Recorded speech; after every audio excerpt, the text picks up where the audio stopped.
गुरु ब्रह्म महिमा अलेख शरण। नमस्कार दर्शक वृंद, आपण मानंकु आजिर राशिफल कार्यक्रम रे मु एस कुमार स्वागत जनाऊछि। प्रतिदिन निजर राशिफल जानिबा पई गुरुकृपा यूट्यूब चैनल को सब्सक्राइब करंतु और पाखरे थिबा बेल आइकन को प्रेस करी ऑल नोटिफिकेशन ऑन करी दियंतु, जहा फल रे आमे जेते बेले वीडियो अपलोड करिवो प्रथमे आपण वीडियो देखि पारिबे। आमर यही वीडियो रे आपण संपूर्ण पंचांग सहित मेष ठारू मीन पर्यंत 12 गोटी राशिर राशिफल विषय रे जानि पारिबे। वीडियो को दयाकरी शेष पर्यंत देखंतु। वीडियोटी भल लागिथिले वीडियो को लाइक करंतु एवं आपणक प्रियजन पाखु शेयर करी जणांतु। एबे आसंतु जानिबा आज दिनर संपूर्ण पंचांग विषय। आज 2025 मसीहा सेप्टेम्बर मास 24 तारिख बुधवार, दिल्ली स्वराब्द सन 1433 साल, स्वाधीन भारताब्द 79 वर्ष, महिमाद 198 वर्ष। उत्कल गजपति श्री श्री गजपति दिव्यसिंहदेव महाराजांकर 69 अंक। सौरस्व आश्विन मास 8 दिन, चांद्रमते आश्विन शुक्ल पक्ष तृतीया तिथि अहोरात्र। आजिर सूर्योदय विरजा क्षेत्र को 5 घंटा 38 मिनिट, कन्या लग्न एकदंड 10 लिता गते उदय। आजिर सूर्यास्त विरजा क्षेत्र को 5 घंटा 36 मिनिट, मीन लग्न 0 55 लिता गते अस्त। आज तुला चंद्र 60 दंड, चित्रा नक्षत्र अपराह्न 4 घंटा 22 मिनिट पर्यंत। आज जन्मित शिशुर तुला राशि वैश्यवर्ण दानवगण, अपराह्न 4 घंटा 22 मिनिट गते देवगण। आज मृत व्यक्तिर पुष्कर दोष नाही। निषिद्ध खाद्य आज पोटल भोजन निषेध अटे।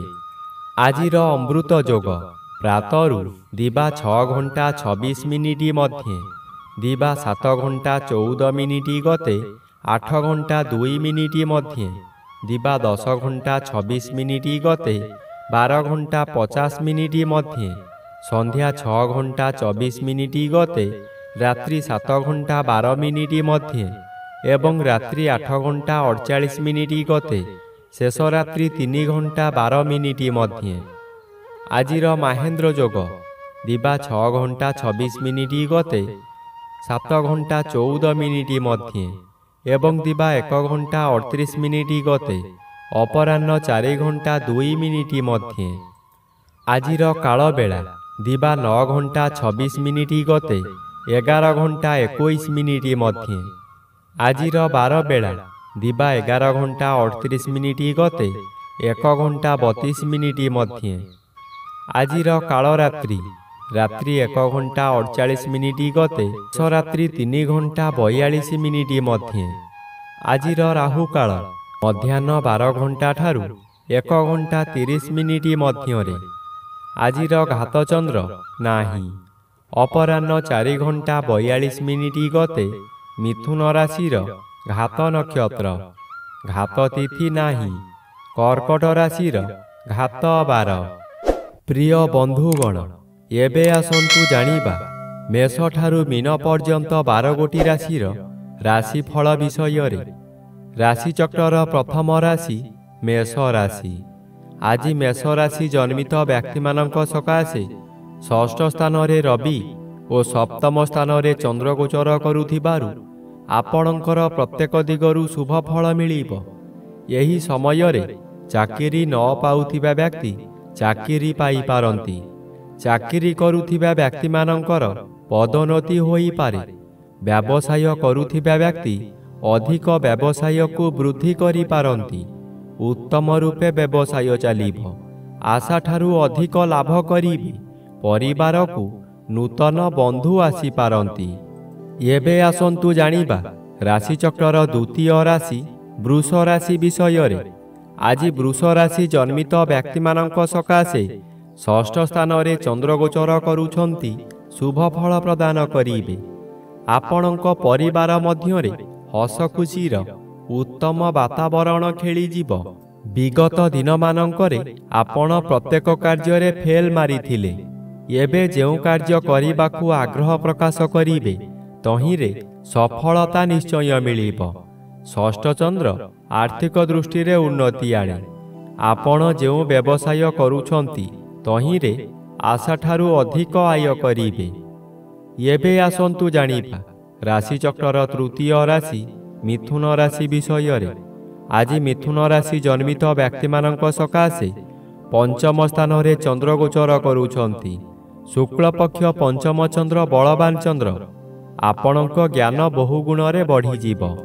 ମସ୍ତିଷ୍କ ଥଣ୍ଡା ରହିବା କାରଣରୁ ପ୍ରତ୍ୟେକ କାର୍ଯ୍ୟ କରିବା ପୂର୍ବରୁ ଭଲ ଭାବରେ ଚିନ୍ତା କରିବେ। ବିଦ୍ୟାର୍ଥୀମାନେ ଯାହା ପାଠ ପଢ଼ିବେ ତାହା ସବୁଦିନ ସକାଶେ ମନ ମଧ୍ୟରେ ଛାପି ହୋଇ ରହିଯିବ। ଏହି ସମୟରେ ପ୍ରବଳ କ୍ଷୁଧାଜାତ ହେବ। ଭଲ ଭଲ ଜିନିଷ ତଥା ଗରିଷ୍ଠ ଖାଦ୍ୟ ଖାଇ ପେଟ ରୋଗର ମୂଳଦୁଆ ପଡ଼ିବ। ଏବେ ଆସନ୍ତୁ ଜାଣିବା ରାଶିଚକ୍ରର ଚତୁର୍ଥ ରାଶି କର୍କଟ ରାଶି ବିଷୟରେ। ଆଜି କର୍କଟ ରାଶି ଜନ୍ମିତ ବ୍ୟକ୍ତିମାନଙ୍କ ସକାଶେ ଚତୁର୍ଥ ସ୍ଥାନରେ ଚନ୍ଦ୍ରଗୋଚର କରୁଛନ୍ତି ଅଶୁଭ ଫଳ ପ୍ରଦାନ କରିବେ। ଘାତବାର ଅଶୁଭକୁ ବୃଦ୍ଧି କରାଇବ। ଆପଣ ଅର୍ଥ ସକାଶେ ବିକଳ ହୋଇ ଚତୁର୍ଦିଗ ଭ୍ରମଣ କରିବେ କିନ୍ତୁ କୌଣସି ସୁଫଳ ମିଳିବ ନାହିଁ। କଥାରେ ଅଛି ଯେଣେ ଇଚ୍ଛା ତେଣେ ଯା, କର୍ମ ଘେନି ବୁଲୁଥା। ଆପଣ ଯାହା ବି କରନ୍ତୁ ଖାଲି ଅର୍ଥହାନି ହେବା ଛଡ଼ା ଲାଭ ହେବାର ପ୍ରଶ୍ନ ଉଠୁନାହିଁ, ଯାହାଦ୍ୱାରା ମାନସିକ ଚାପରେ ଆପଣ ବିଚଳିତ ହୋଇଯିବେ। ଏବେ ଆସନ୍ତୁ ଜାଣିବା ରାଶିଚକ୍ରର ପଞ୍ଚମ ରାଶି ସିଂହ ରାଶି ବିଷୟରେ। ଆଜି ସିଂହ ରାଶି ଜନ୍ମିତ ବ୍ୟକ୍ତିମାନଙ୍କ ସକାଶେ ତୃତୀୟ ସ୍ଥାନରେ ଚନ୍ଦ୍ରଗୋଚର କରୁଛନ୍ତି ଅତି ଶୁଭ ଫଳ ପ୍ରଦାନ କରିବେ। ଆପଣଙ୍କର ଏହି ସମୟରେ ବହୁ ଚେଷ୍ଟା କରି ବାରମ୍ବାର ବିଫଳ ହେଉଥିବା କାର୍ଯ୍ୟ ହଠାତ୍ ଆପଣଙ୍କ ସପକ୍ଷରେ ଯିବ। ବହୁ ଅର୍ଥର ମାଲିକ ଆପଣ ହୋଇପାରନ୍ତି। ପୂର୍ବରୁ ଖରାପ ଥିବା ସ୍ୱାସ୍ଥ୍ୟ ଏହି ସମୟରେ ମନର ବଳ ବୃଦ୍ଧି ପାଇଥିବାରୁ ସ୍ୱାସ୍ଥ୍ୟ ଉତ୍ତମ ରହିବ। ବନ୍ଧୁବାନ୍ଧବ ଆପଣଙ୍କର ପ୍ରଶଂସା ଗାନ କରିବେ। ଉପରିସ୍ଥ ଅଫିସର ଆପଣଙ୍କ କାର୍ଯ୍ୟ ଦେଖି ପୁରସ୍କୃତ କରିପାରନ୍ତି। ଏବେ ଆସନ୍ତୁ ଜାଣିବା ରାଶିଚକ୍ରର ଷଷ୍ଠ ରାଶି କନ୍ୟା ରାଶି ବିଷୟରେ। ଆଜି କନ୍ୟା ରାଶି ଜନ୍ମିତ ବ୍ୟକ୍ତିମାନଙ୍କ ସକାଶେ ଦ୍ୱିତୀୟ ସ୍ଥାନରେ ଚନ୍ଦ୍ରଗୋଚର କରୁଛନ୍ତି ଶୁଭ ଫଳ ପ୍ରଦାନ କରିବେ। ଆପଣଙ୍କୁ କିଛି ବ୍ୟକ୍ତି ଅସହଯୋଗ କରୁଥିବା ସ୍ଥଳେ ଅନ୍ୟ କିଛି ବ୍ୟକ୍ତି ସହଯୋଗର ହାତ ବଢ଼ାଇ ଆପଣଙ୍କୁ ଉଚ୍ଚକୁ ଉଠାଇ ନେବେ। ବାଧା ଆସୁଥିବା ସ୍ଥାନରୁ ବିଳମ୍ବରେ ହେଉ ପଛେ ସଫଳତା ମିଳିବ। ଆପଣଙ୍କ ଉଦ୍ୟମ ଫଳପ୍ରଦ ହେବ। ଉତ୍ତର ଦିଗରୁ କୌଣସି ବ୍ୟକ୍ତି ଆପଣଙ୍କ ସହିତ ଯୋଗାଯୋଗ କରି ଶୁଭ ଖବର ଦେବେ। ଏବେ ଆସନ୍ତୁ ଜାଣିବା ରାଶିଚକ୍ରର ସପ୍ତମ ରାଶି ତୁଳା ରାଶି ବିଷୟରେ। ଆଜି ତୁଳା ରାଶି ଜନ୍ମିତ ବ୍ୟକ୍ତିମାନଙ୍କ ସକାଶେ ଶ୍ରୀଚନ୍ଦ୍ର ଗୋଚର କରୁଛନ୍ତି କିଛି ଶୁଭ ଫଳ ମିଳିବ। ଏହି ସମୟରେ ଗୃହରେ କିଛି ମାଙ୍ଗଳିକ କାର୍ଯ୍ୟ ହୋଇପାରେ। ଖୁବ୍ ଧୁମଧାମରେ ଆନନ୍ଦ ଉତ୍ସବ ପାଳିବେ। ନିଜ ପାଖରେ ଅର୍ଥ ଥାଉ କି ନ ଥାଉ ସ୍ୱାଦିଷ୍ଟ ଭୋଜନ କରି ନିଜେ ଭୋଜନ କରିବା ସହିତ ପରିବାର ଲୋକଙ୍କୁ ଖୁଆଇ ଆନନ୍ଦ ଅନୁଭବ କରିବେ। ଆଜି ଦିନରେ କଦାପି ନୂତନ ଗୃହ ଆରମ୍ଭ କରନ୍ତୁ ନାହିଁ। ଗୃହ ଆରମ୍ଭ କଲେ ତାହା ଅଧାରୁ ବନ୍ଦ ହୋଇପାରେ କିମ୍ବା କୌଣସି ଅଘଟଣ ଘଟିପାରେ। ଏବେ ଆସନ୍ତୁ ଜାଣିବା ରାଶିଚକ୍ରର ଅଷ୍ଟମ ରାଶି ବିଛା ରାଶି ବିଷୟରେ। ଆଜି ବିଛା ରାଶି ଜନ୍ମିତ ବ୍ୟକ୍ତିମାନଙ୍କ ସକାଶେ ଦ୍ୱାଦଶ ସ୍ଥାନରେ ଚନ୍ଦ୍ରଗୋଚର କରୁଥିବାରୁ ଅଶୁଭ ଫଳ ମିଳିବ। ମନ ମଧ୍ୟରେ ଦୁଶ୍ଚିନ୍ତା ବଢ଼ିଯିବ। ଆପଣ ଯାହା ବି କରନ୍ତୁ ତହିଁରେ ଖର୍ଚ୍ଚ ବ୍ୟତୀତ ଲାଭର ପ୍ରଶ୍ନ ଉଠୁନାହିଁ। ଏହି ଦ୍ୱାଦଶ ଚନ୍ଦ୍ରରେ ଅତିରିକ୍ତ ବ୍ୟୟଭାର ବଢ଼ିଯିବ। ଆପଣ ହତାଶ ହୋଇଯିବେ। ସୁଖ ସନ୍ଧାନରେ ବିଭିନ୍ନ ସ୍ଥାନକୁ ଯାତ୍ରା କରିବେ। ଆପଣ ନିଜ ଇଚ୍ଛାରେ କାର୍ଯ୍ୟ କରି ବିପଦରେ ପଡ଼ିବେ। ବନ୍ଧୁବାନ୍ଧବ ଅଶାନ୍ତି ହେବେ। ଶରୀର ଅସୁସ୍ଥ ରହିବ। ଏବେ ଆସନ୍ତୁ ଜାଣିବା ରାଶିଚକ୍ରର ନବମ ରାଶି ଧନୁ ରାଶି ବିଷୟରେ। ଆଜି ଧନୁରାଶି ଜନ୍ମିତ ବ୍ୟକ୍ତିମାନଙ୍କ ସକାଶେ ଏକାଦଶ ସ୍ଥାନରେ ଚନ୍ଦ୍ର ଓ ଦଶମ ସ୍ଥାନରେ ରବି ଗୋଚର କରୁଛନ୍ତି। ଆପଣଙ୍କୁ ରାଜଯୋଗ ଫଳ ମିଳିବ।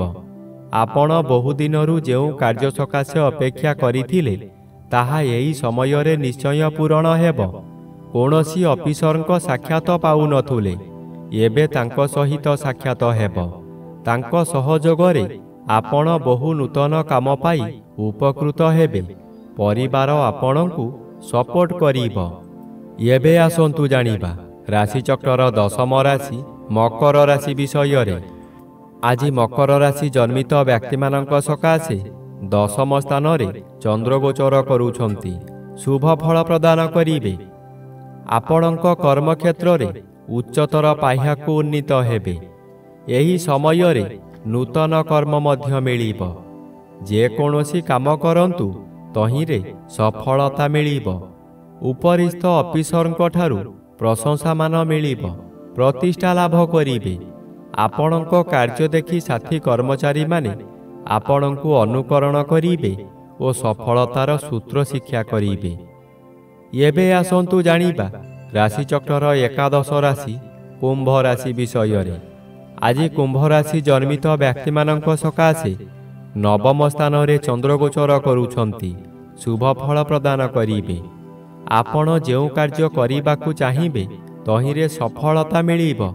ବିଶେଷ କରି ଏହି ସମୟରେ ଜନମଙ୍ଗଳ କାର୍ଯ୍ୟକ୍ରମରେ ଯୋଗ ଦେଇପାରନ୍ତି। ଜନହିତକର କାର୍ଯ୍ୟ କରି ଉଚ୍ଚ ପ୍ରଶଂସା ପାଇବେ। ଚତୁର୍ଦିଗରୁ ସମ୍ମାନ ମିଳିବ। ଖୁସିରେ ଦିନ କାଟିବେ। ଏହି ସମୟରେ ଭାଗ୍ୟରେ ପରିବର୍ତ୍ତନ ହୋଇଯିବ।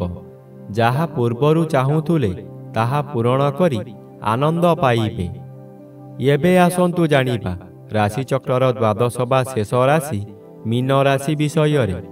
ଆଜି ମୀନ ରାଶି ଜନ୍ମିତ ବ୍ୟକ୍ତିମାନଙ୍କ ସକାଶେ ଅଷ୍ଟମ ସ୍ଥାନରେ ଚନ୍ଦ୍ରଗୋଚର କରୁଥିବାରୁ ଅତି ଅଶୁଭ ଫଳ ପ୍ରଦାନ କରିବେ। ଏହି ସମୟରେ ଆପଣ ଯେଉଁ ସ୍ଥାନକୁ ଯିବେ ସେଠାରେ କଳହ ହେବ। ବିଭିନ୍ନ ପ୍ରକାର କ୍ଷତି ହୋଇ ଆପଣଙ୍କ ମଥା ବିଚଳିତ ହୋଇଯିବ। ରାସ୍ତାରେ ଯିବା ସମୟରେ ଆପଣ ଅନ୍ୟମନସ୍କ ହୋଇପାରନ୍ତି। ସାବଧାନ ନ ରହିଲେ ଯାନବାହନ ଦୁର୍ଘଟଣାକୁ ଏଡ଼ାଇ ଦେଇ ହେବ ନାହିଁ। ଏହି ସମୟରେ ଆପଣଙ୍କୁ ଗରମ ଜ୍ୱର ମଧ୍ୟ ହୋଇପାରେ।